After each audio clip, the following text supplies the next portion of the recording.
Hi friends, welcome back to Osborne Insider, where you can get the latest information about our products, installation tips, and other news. Have you seen our selection of edge banding?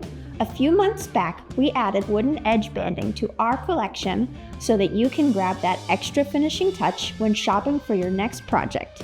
Edge banding is a useful tool in many furniture and DIY projects.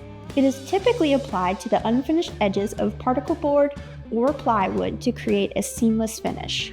We have multiple sizes and wood types of edge banding to choose from. This makes it simple to find the best fit for your build. These wood strips can be finished to match the rest of the piece. All of the edge banding is pre-glued and ready to install by applying heat.